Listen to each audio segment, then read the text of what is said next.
지난 7월 9일 중국 선양의 유력 항공기 회사인 선양항공공사가 별안간 성명서를 하나 냈다.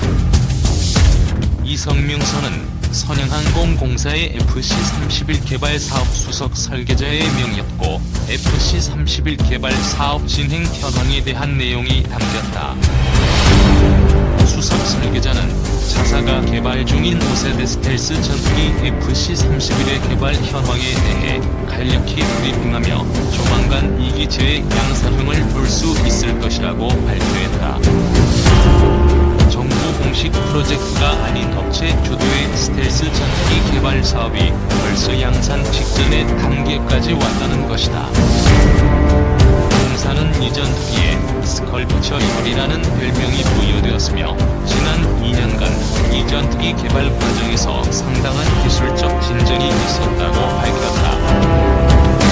지난 6월 프랑스 파리에서 열린 파리어쇼에 FC-31의 축소 모형을 전시하기도 했던 공사는 지난 2년간 별다른 공개 일정이 없어 많은 사람들이 프로젝트 종료에 대한 우려를 제기했지만 중국은 단 한 번도 FC-31을 포기한 적이 없고 현재 개발 일정은 순조롭게 진행 중이라고 밝혔다.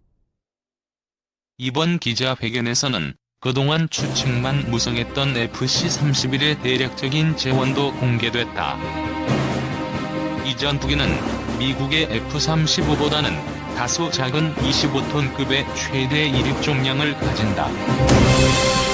최대 속도는 마하 1.8, 전투행동 반경 1200km, 무장 장착 능력 8톤 등의 퍼포먼스를 갖추는 것을 목표로 하고 있다. 또한 높은 수준의 스텔스 설계를 통한 우수한 생존성, 강력한 전자전 및 대전자전 능력, 고도의 상황인식과 정보 처리 능력 등 F-35의 근접한 성능 구현을 목표로 개발이 진행되고 있다고 선양항공공사는 전했다. 제작사가 기자회견을 작성하고 나선 것은 역시 돈 때문일 가능성이 크다.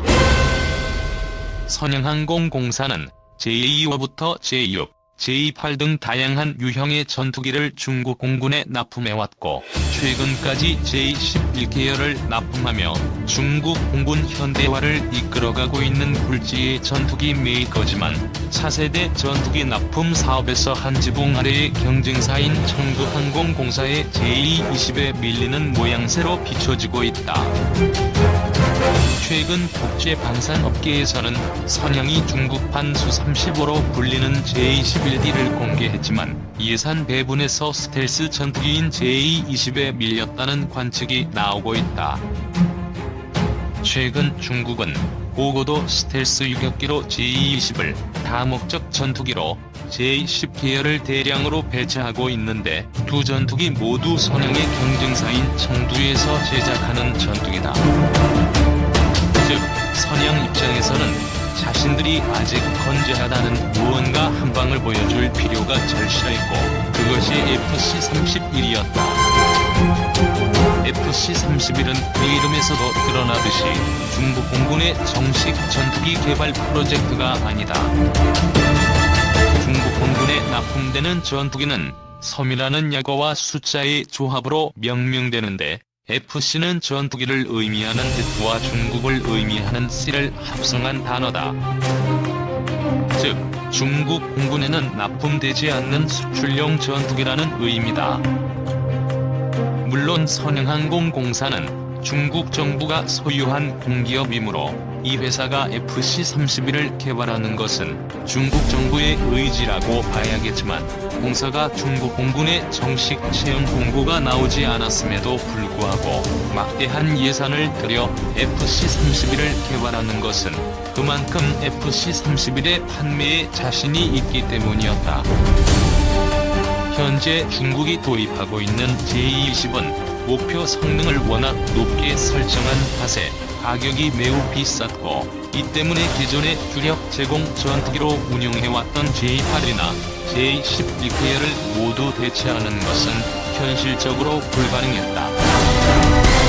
더욱이 중국은 넓은 영토 때문에 물량을 상당히 중시하는 경향이 있는데 이 때문에 선행항공공사는 중국 공군이 머지않아 보급형 스텔스 전투기에 대한 소유 재개를 할 것이라고 판단했다. 실제로 중국은 지난해 인민해방군 공군 부사령원이 기존의 제-15 함재 전투기를 대신하는 차세대 함재 전투기로 FC-31 함재형 개발에 나설 것임을 청명한 바 있었다. 수출에 대한 기대도 FC-31의 탄생에 상당한 영향을 미쳤다. 중국은 러시아의 오리지널 미그-21보다 더 값싸고 성능 좋은 제-7 계열을 제3세계 국가에 대량으로 판매해 쏠쏠한 재미를 본 경험이 있다.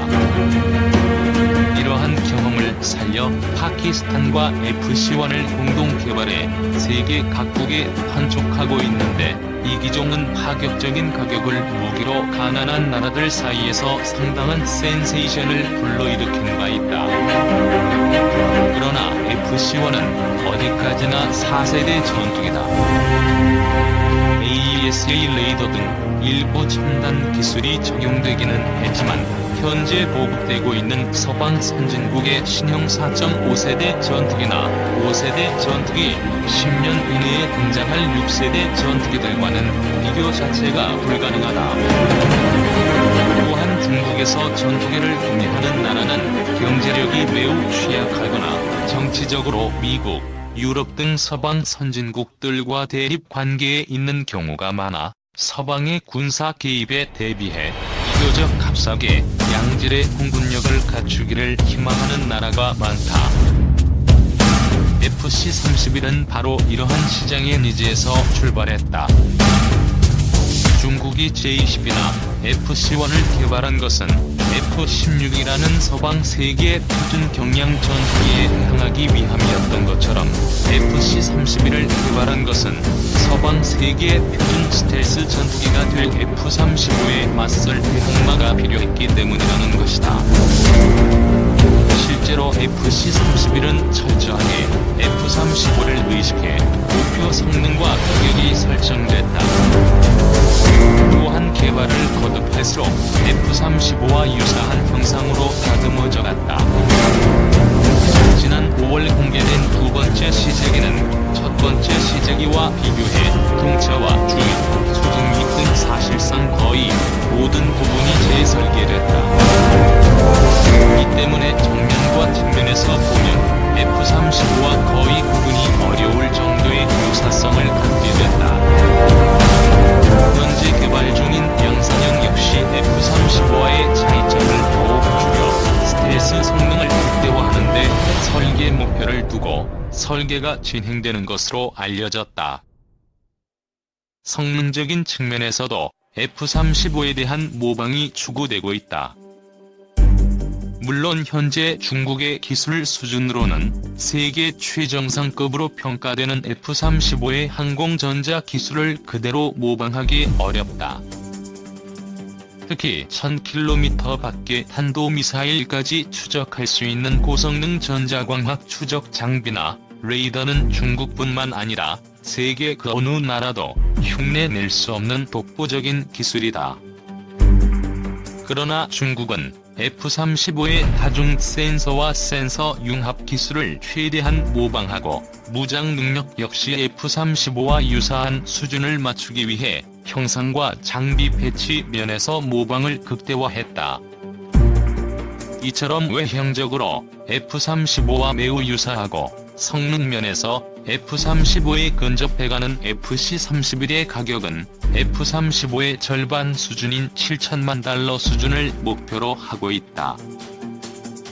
F-35의 기체 가격이 약 8천만 달러 수준, 무장과 스페어 파츠를 포함한 프로그램 코스트가 1.3에서 1.5억 달러 수준인 점을 감안하면 FC-31의 가격은 F-35의 절반을 약간 넘는 수준이다. FC-31의 가격 경쟁력을 부각시키며 홍보에 주력하고 있는 제작사 측은 최근 터키의 F-35 인수 실패 사례를 적극 활용하며 판촉에 열을 올리고 있다.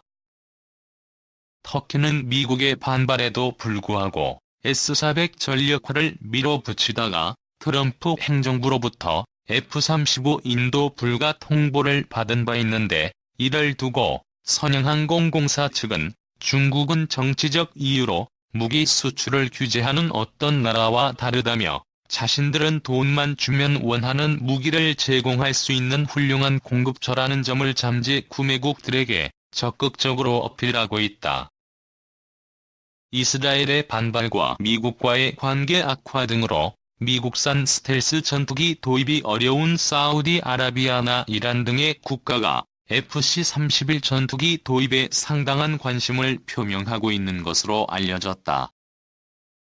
선영항공공사 측이 이 국가들과의 거래를 성사시켜 대규모 투자 유치에 성공할 경우 FC-31은 2020년대 초반부터 국제 전투기 시장에서 엄청난 돌풍을 일으킬 것으로 예상된다.